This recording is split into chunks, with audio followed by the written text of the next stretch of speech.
എല്ലാവർക്കും സരസ്വതി ദേവിയുടെ പുതിയ ഒരു വീഡിയോയിലേക്ക് സ്വാഗതം. ഹൈന്ദവ രീതി പ്രകാരം ഒരാളുടെ വിദ്യാഭ്യാസം ആരംഭിക്കുന്നതിനു മുൻപ് ചൊല്ലുന്ന ഒരു ശ്ലോകമാണ് സരസ്വതി ശ്ലോകം. വിദ്യയുടെ ഭഗവതിയാണ് സരസ്വതിയോടാണ് ഈ പ്രാർത്ഥന.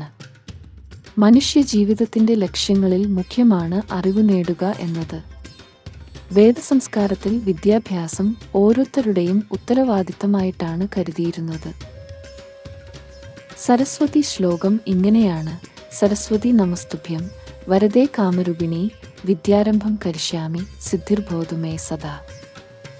ഹിന്ദു വിശ്വാസപ്രകാരവും ശാക്തേയ വിശ്വാസപ്രകാരവും വിദ്യയുടെ ഭഗവതിയാണ് സരസ്വതി ദേവി. സർവേശ്വരിയായ ആദിപരാശക്തിയുടെ 3 പ്രധാന ഭാവങ്ങളിൽ ഒന്നാണ് മഹാസരസ്വതി. വിദ്യ കൊണ്ട് ഐശ്വര്യങ്ങളും ഉയർച്ചയും പാണ്ഡിത്യവും പദവികളും സ്ഥാനമാനങ്ങളും സമ്പത്തും ഭഗവതി നൽകുമെന്ന് വിശ്വസിക്കപ്പെടുന്നു. അക്ഷരം, സംഗീതം, നൃത്തം മുതലായ കലകൾ, കരകൗശലങ്ങൾ, വിദ്യാഭ്യാസം, സാഹിത്യം എന്നിവ സരസ്വതിയുടെ പ്രത്യക്ഷ രൂപങ്ങളാണെന്ന് വിശ്വസിക്കപ്പെടുന്നു. വാഗീശ്വരി, വാണി, വിദ്യ എന്നീ പേരുകളിലും സരസ്വതി അറിയപ്പെടുന്നു. ഓർമ്മശക്തി, ബുദ്ധിശക്തി, വാക്ക്, കഴിവുകൾ എന്നിവ സരസ്വതിയുടെ വരദാനമായി ഹൈന്ദവർ കരുതുന്നു.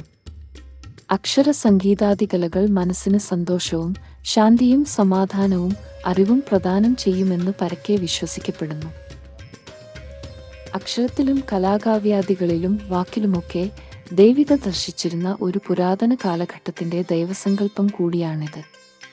തെറ്റായ വാക്കുകൾ ഉച്ചരിക്കുമ്പോൾ നാവിൽ സരസ്വതിക്ക് പകരം വികടസരസ്വതി കളിയാടുന്നു എന്നും വിശ്വസിക്കപ്പെട്ടിരുന്നു.